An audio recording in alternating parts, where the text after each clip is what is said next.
Hello everybody, this is Ron Bumblefoot Thal. You might know me from Guns N' Roses, or not, and you're listening to White Line Fever. Okay, so welcome back to the program. We're in New York City, we're at the Cutting Room.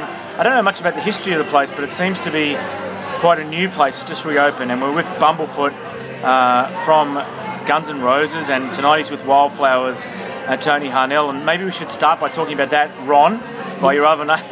How did you end up in this band? You first met Tony Harnell 20 years ago, is that correct? 20 years ago, we were going to be putting a band together, and he was, TNT was on the rocks, and I wasn't doing anything at the time other than my own band, and so we were going to put something together, but it didn't work out back then. But we always had each other in mind, and I've always been a great fan and admirer of his.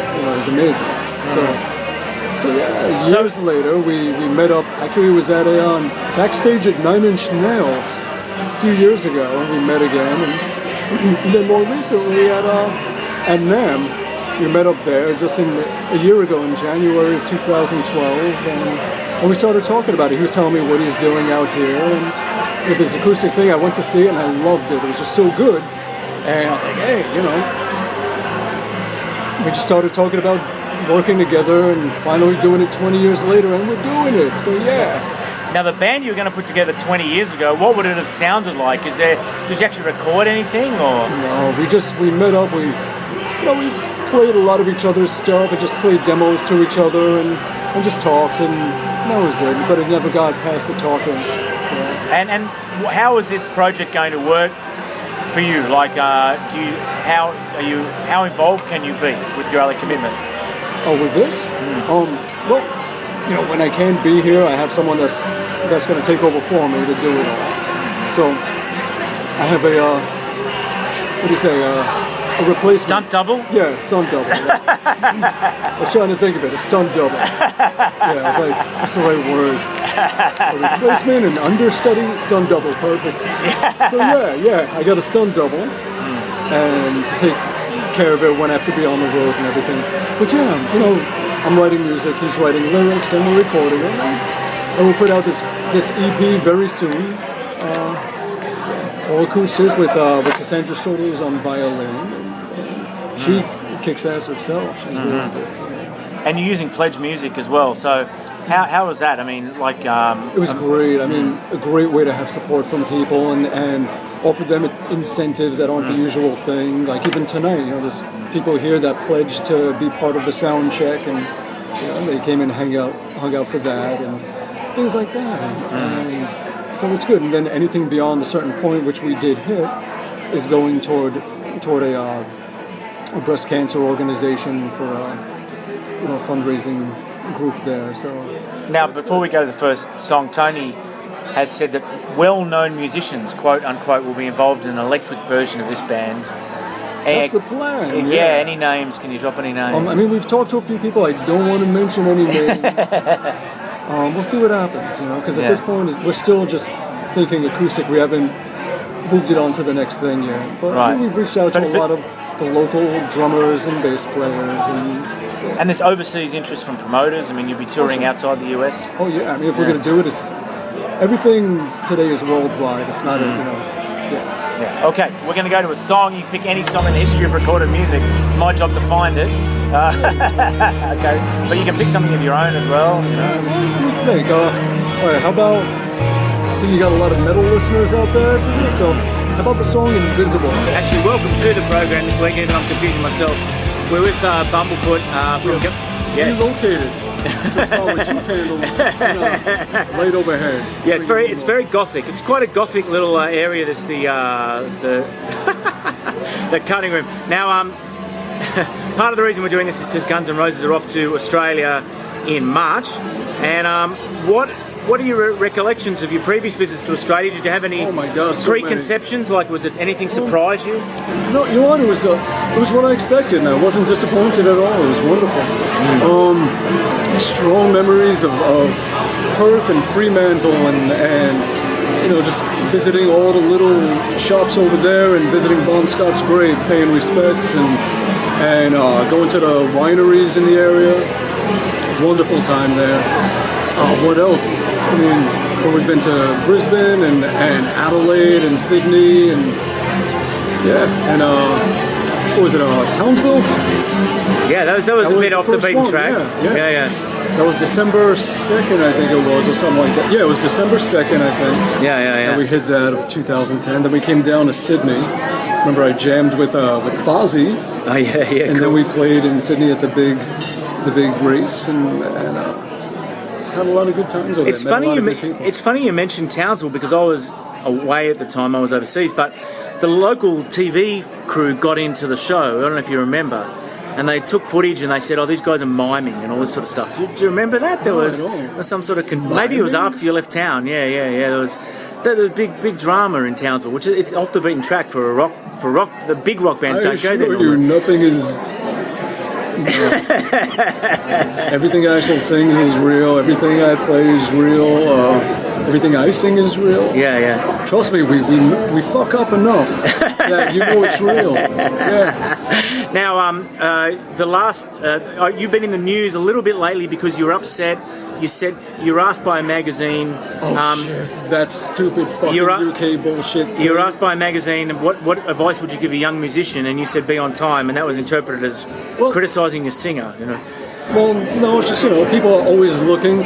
If you get some rag that doesn't have any credibility and can't get people to read their shit, based on how good they are, they just look for bullshit that they can twist in other people's work that they can steal. So I did a really nice interview. It was very positive, and it was talking to young musicians about what is important starting out. So I told them the 3 things that I usually give as advice, which is to be early and make sure that you're on time and don't make anybody wait, which, yes, Guns N' Roses, blah, blah, blah, I know. You know what? When you're waiting, I'm waiting too. I don't want to fucking wait 3 hours to get on stage. I want to give you guys a show and I want you to be happy when we're doing it. Yeah. But hey, it's out of my control. Yeah. And, so there's that. There's be on time to whatever you're doing. Be extra prepared. Meaning just, don't just know what you need to know, but know a little extra. Know everything surrounding it in case something happens and you need to be dependent on, or you can be dependent on to do what needs to be done. And to be relaxed and be calm so that if everyone is freaking out and feelings, that kind of stuff, it's all contagious. If someone is going into a panic, other people start going into a panic, and someone's stressed and makes other people stressed. Just don't do that. Don't be part of that. Just stay relaxed, stay calm, and you'll be appreciated for it just by not being part of all that crazy shit. Tell us about this year, big year for everyone, but for Guns N' Roses, recording, writing, what's happening? Anything happening? So far, a lot of touring. There's been talk all the time, within us about the next album and what we're going to do, when we're going to do it and everything. But life always gets in the way and things get in the way, and it's hard to have the momentum and the focus and everything that you need. It's hard to put everything aside to do a whole album. Me personally, I don't want to do an album. I would just want to do a song. Let's just bite off a song and get a song out there, and then bite off another song and get that out there. It's easier to do, and that's, look, waiting for an album to get done is too much. I can't even do it myself. I started doing just songs in 2011, and if I waited to finish an album, it still wouldn't be done, and the album wouldn't be out. Yeah. So, at this point, when there's so much touring and so much other stuff going on, don't try and take on 14 songs. Do a song, and then another song, and then another song. And then figure it out from there. Ron, one question I wanted to ask for, I think since late last year was, if you remember Kiss Unplugged, and I always imagine what it was like to be Bruce Kulick and Eric Singer when they got those guys on stage that night here in New York City. You'd be going, here we go. And when all that talk was happening about the Hall of Fame, I just wondered for you and for the other guys in the band, was it a bit of the same feeling? Here we go. The push is on, was there a bit of that feeling or not? I knew it was going to be another event in the history of the band. I knew, no matter how it turned out. But honestly, we tried to work it out with with the Hall of Fame to come up with something, but they had it in their mind what they wanted. It was their way or no way. Yeah. So they wouldn't budge, and they were just trying to force a situation that wasn't good for everybody, and we wanted it to be good for everybody. So, fuck yeah! So despite the fact that maybe certain people were painted as villains, that wasn't the way it really was. It was, No, it's like, you know what? Speaking of Kiss, they're not in the Hall of Fame yet. Yeah, are they? I know, right? Yeah, and a lot of other great bands. A lot of people should be in there that aren't. Yeah. We'll let you go. Now, Deep Purple isn't in there either, right? Yeah. That's a fucking travesty. Rush isn't in there, right? They just got inducted. They just got inducted now, right? Yeah. So, finally. Yeah. So, Yes. Another song, Ron. Another song. What's up? Hang on, wait. Hang on, let me finish this. We got it. Okay. Another song. All right. How about song "Glad to Be Here"?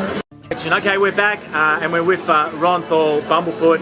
Thanks for your time tonight. You got a big show. Now, tell us about. We've got to give you a chance to talk about your hot sauce. How does a guy go from playing music to maybe designing T-shirts? Most guys in bands design T-shirts as well, but then hot sauce. What's going on? You know what? It's actually it hasn't been any different from music. It's like I think back to when I first started making music. It's like you're passionate about it. You have all these bands you like. There are all these hot sauces I like. So then you start making your own music, you learn to play, and you start making songs and start doing stuff, you start writing and start recording, and you start making your own music. Same with food, you start making your own things, your own concoctions, your own combinations, and then you start to share your music, you start to do shows, you start to put out albums, you start to do everything. And it's the same with the hot sauces. I finally, after years, found a company that was working with me where we could bottle everything hot sauce! And fuck yeah! and so we worked it out with a company called K-John's Fiery Food. There we go, all right. That's it for the video, I think. We'll just keep talking, but the video's done, I think. All right, here, how's this? It's probably better than it was before. Beautiful, okay. So, good old iPhones. So with hot sauce, K-John's Fiery Foods, they're a fantastic company, and they were willing to let me come in there with all my crazy ideas for the different sauces. I had a Bumblicious with cherry bourbon. It's mild, it's great on steak, any kind of barbecue type stuff, as well as a hot sauce. Yeah. Then there's Bumblefucked, which is the hottest one. It's crazy. It's got over 6 million Scoville units of heat, of pain. It has ginger and tropical fruit flavors in there. I mean, and everything is all real ingredients, no preservatives, nothing fake. It's all natural. Yep. Gluten-free. It's healthy stuff. Yeah, that's awesome. And that one also I added ginseng and caffeine, so it's almost like a serious kick. So it's almost like an energy shot, extreme hot sauce, Bumblefucked. Okay, before we get you to play one last song, 5 years from now, Ron, what have you got any idea where you'll be, what you'll be doing? Is there a time limit? Yeah. Hopefully in the studio, making more music. That's my favorite place to be. Yeah. Hopefully I'm still doing everything that I'm doing. I'm hoping that I'm happy and healthy and still able to do what I do, and hopefully people will enjoy what I'm doing and want to share it with me and be part of it, and because I can't do it without you. It's like playing to a wall. I need you or it doesn't exist. Hopefully we can all be doing this together continuously. One more question from the clippings before I forget, from the newspaper clippings. India, it sounds like it was a great tour. The last was the encore, and it's a bit of Australian theme here. It was Nice Boys. The song was Nice Boys, Rose Tattoo. Another crazy... And what happened? One member of the band didn't want to do the encore, according to the newspaper. No, it wasn't that. What happened was we set our we did our bow when we were walking off stage. I was like, hey, let's do some more. They were already packing up the gear and shutting everything down. All right, yeah. So they had to first fire up everything all over again, and half the shit was away. So we started playing with half our gear, and finally it was just like, you know what, fuck it, it was just like some shit wouldn't go on, and reconnecting cables, and so the crew was going crazy trying to get it all done, and it was like, all right, just another moment in the history of the band. I'm sure you'd like to wish Doc Neeson the band's best. Fuck yeah, my God, please, dude. Positive thoughts, just, that was so out of nowhere, and it hit everybody by surprise, and everybody just wishes you well, wishes you health and comfort, and to get past this, the best you can, and to just stay positive, please, and just get through this shit. Get through it. Thanks, Ron. Yeah. Give us one more song and we'll leave you in peace. One last song. Okay, Shackler's Revenge off of Chinese.